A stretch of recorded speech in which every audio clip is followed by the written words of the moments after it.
this is my last slide because my 12 minutes are just up, have reacted to the truth coming out. They admit that they've been telling porkies, and now they propose to increase their power. So central bankers belatedly admit, oh, now that you've mentioned it, yes, banks create the money supply. So let's abolish that now. And also, by the way, let's abolish cash. So what should we do? Well, introduce digital cyber currency that central banks issue and control, and thereby gain total control over all economic transactions, decisions, and the whole lot you've just heard from the CEO of the GDI. So the greatest concentration of central banking power in history is really the bid they're aiming at. That's the central bank's goal. And of course, digital accounts of dissenters and regime critics could be switched off. It'd be very difficult to even purchase necessities. So this is an Orwellian dystopia of total control, the end of any freedoms. That's really what central banks are aiming at. Several central banks have, like the Bank of England, already prepared their microchip implant, RFID chip, to be implanted under your skin. And why is there sudden discussion about universal basic income from all the grassroots and inverted commas movements and billionaires? Oh, universal basic income is the bribe for you to accept the microchip. The overarching trend of the 20th century is concentration of power in the hands of the few. That's what we have to keep in mind. We have to work against this. We don't want to have these unaccountable central planners making decisions. We need decentralization, and the solution therefore is to maintain public money in the hands of local community banks, decentralize decision-making, give local people the power in the form of local public banks and local not-for-profit community banks. As I walked in, I was delighted to see. Yep, we had it right. The name of this title said GMS was right. Shalom, first and foremost, I want to give all praises and glory and honor that's due to Yahweh, Ba'ashem, Yahweh Shai, Ba'ashem, Rakakwadash. Double honors to the elders, the apostles, the great millstone, blessings and salutations to the hopeful elect. Yeah, real quick, man. Speaking on central banks, speaking on the monetary system, they have what they call UBI, Universal Basic Income. They was trying to roll this out for a long time, and last year, actually, it was a proposal that everybody deal with a digital dollar wallet by January of this year, but that fell through allegedly. So now the system that's happening in the world, you have a reset of currencies and printing of a lot of money, which the more money you print, the more things are going to hyperinflate, which causes the prices of goods to go up because the money is being devalued. Okay, well, he mentioned the MOTB, all right, how the UK already have it ready to roll out. And I believe all these top governments are ready to roll this thing out, but it's just a matter of time of letting this whole thing play out and seeing the end game of it. But when that does happen, we know that the Lord is on his way, okay? Because the scriptures say, lift up your heads, our salvation is nearer than what we believed. So with that being said, man, you scoffers and you scorners, ain't too many people really scoffing about if that, what is the MOTB. They're not really saying anything about it anymore because it's being found out that that's what it was all along. So you got these guys out there that's part of these other Israelite groups. They're not really making a mention on it, but they're not apologizing, coming out by calling us false prophets, because you hear it from the horse's mouth that this is the case here. Okay, and I've even said it in a lot of my videos going into this particular subject that I believe they're going to implement that in some type of financial crisis. Makes a lot of sense because it's tying into what's happening now, and if that's the way you can buy and sell with digital currency down, it makes sense because right now it's not implemented. You still have cash in circulation. So in order for that to happen, you have to get rid of cash. And this is the reason why they continue to bail these particular corporations out. This is why they continue to print money at an all-time high, because it devalues the dollar even more. Okay, so anyway, I'm not going to spend too much time on it. But I was just looking up, it says the Shai, desire, and the stigma. As we know, the Zai, it goes into the what it looked like, the staff or the serpent of Asclepius, which is the Greek god of medicine. Okay, you got stigma, and then I believe the Zai also means like to X out. Like we went into that whole thing of Xing out the Messiah, the true followers. And that's been done here in Babylon the Great, and it's coming back because we're getting our heritage back and we're actually breaking down the precepts according to the scriptures. You see what I'm saying? So this is their final attempt to X out the Messiah by sacking the temple, which is the spiritual temple, which is the men of the Lord you see it on the highways and the byways. Okay, each brother represents a particular stone in the Lord's structure if he be found to be fit. If your brick doesn't fit, then it's going to be technically thrown to the side and not used. So hopefully that the Lord has molded us into these perfect bricks to form this temple. Because like I said, this is what they're trying to X out. And that's the ultimate way of Xing out the Messiah, by hitting the temple. And that's what they're doing through the world's events. If you know what I mean. We've been reading about this shit for over a year and a half, every single day. And it's constantly been drawn to the people's minds. So that's the plan. All right. But matter of fact, let me get this precept. Salvation nearer than where we believed. Romans 13:11. So this is the book of Romans 13. And I'm going to start in 11. It says, and that knowing the time, that now it is high time to awake out of sleep. For now is our salvation nearer than what we believe. So our salvation is a lot closer than what it was 2,000 years ago when this prophecy was actually written.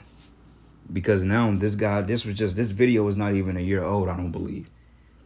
It's been in circulation for some time, but it didn't just come out yesterday, but it's not relatively old either. Okay, so if this is the plan and this is the end goal for the world's governments to establish the NWO, then how much more close are we at the end? All right, and this is going to be the new way. This is what's going to come about. You're not going to be able to go to stores.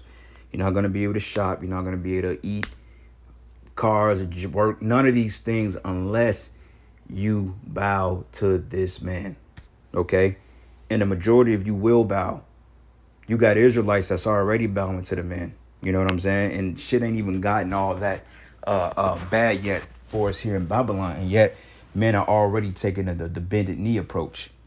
Didn't even give themselves or their congregation a fighting chance, but just went out and sold out without any type of fight. Question yourself, those are men you want to come under.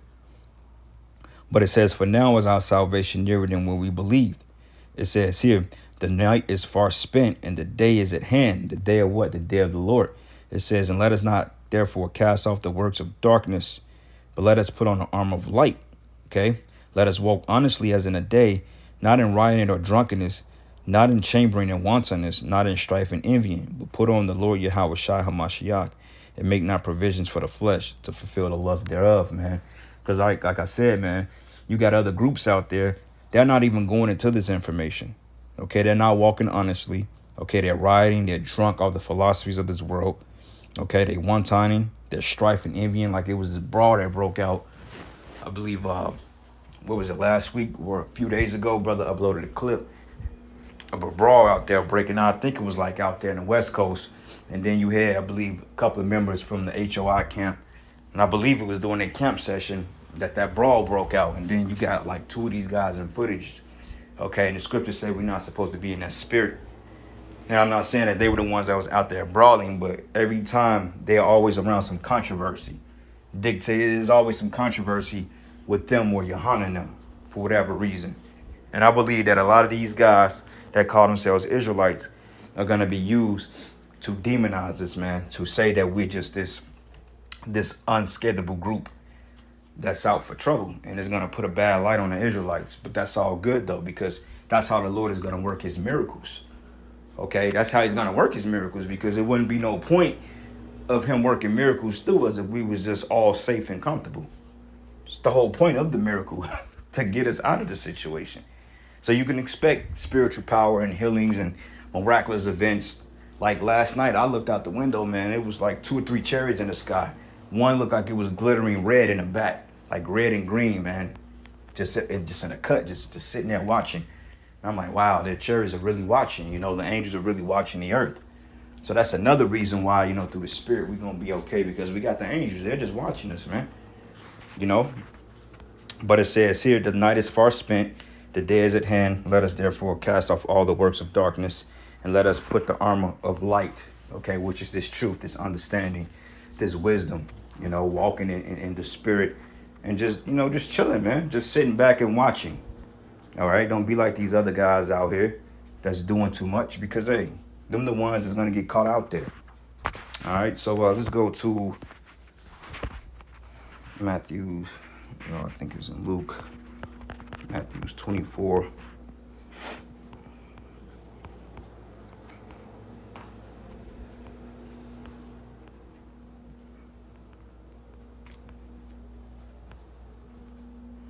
Yep, let's go to the book of Matthew's 24, and I'm going to start at verses 32. It says, "Now learn the parable of the fig tree.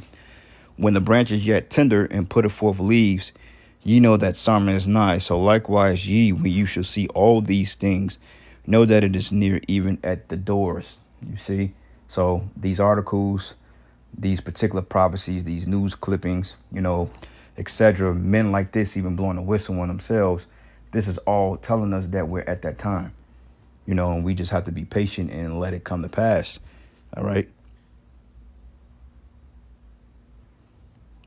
And it says here, "Verily I say unto you, this generation shall not pass till these things be fulfilled.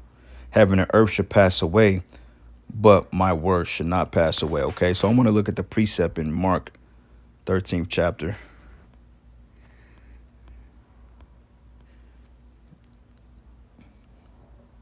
Yep, same thing, man. And actually, this was the one I was looking for when it says here, verses 35.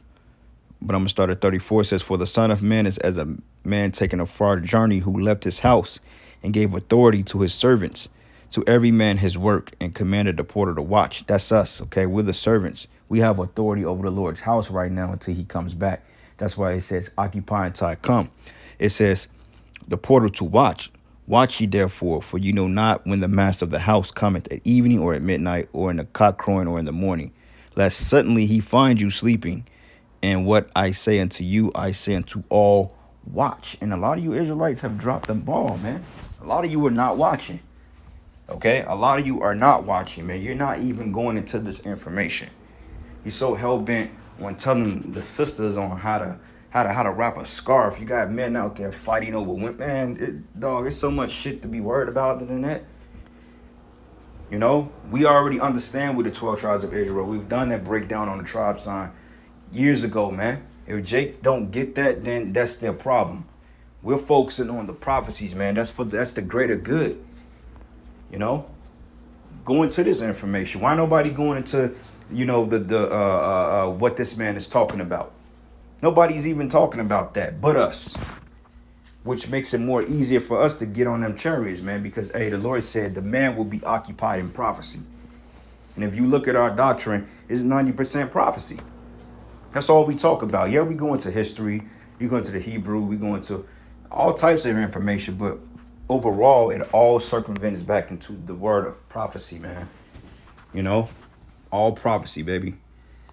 You got the same precept in Luke 17, 26, 34, 21 through 34 through 36.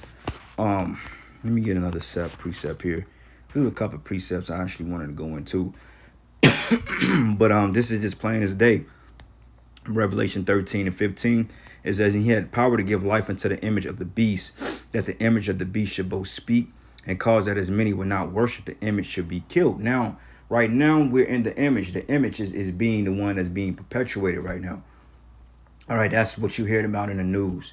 Everybody is going to and fro. You go to the stores, jobs, people walking away from their particular employment opportunities because of certain things that's being put on the forefront, etc. These are the things that it's talking about.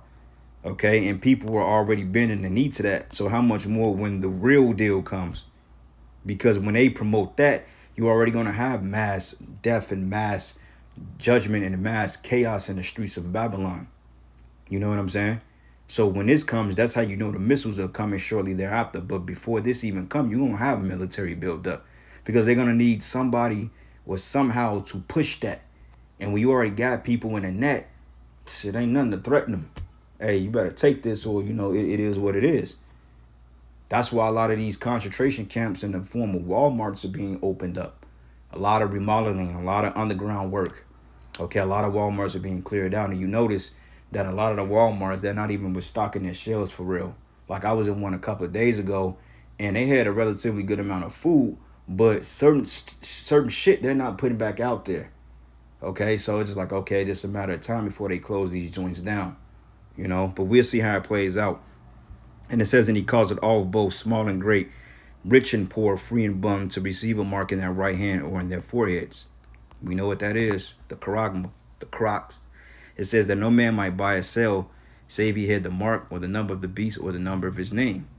It says, here's wisdom, let him that have understanding count the number of the beast, for it is the number of a man, and his number is 636. Shai Zai stigma. Okay, the number of a man. The universal product code. Okay, the 666. Alright. So just keep that in mind, brothers. One precept here, and we're gonna end it. Like I said, we're not gonna be all long-winded on these videos anymore. We're just gonna get to the point and cut it. Alright. Ezekiel 33 and 33, it says here, and when it's come to pass, lo, it will come, then they should know that a prophet had been among them. So anyway, I'm going to end it there, giving all praises and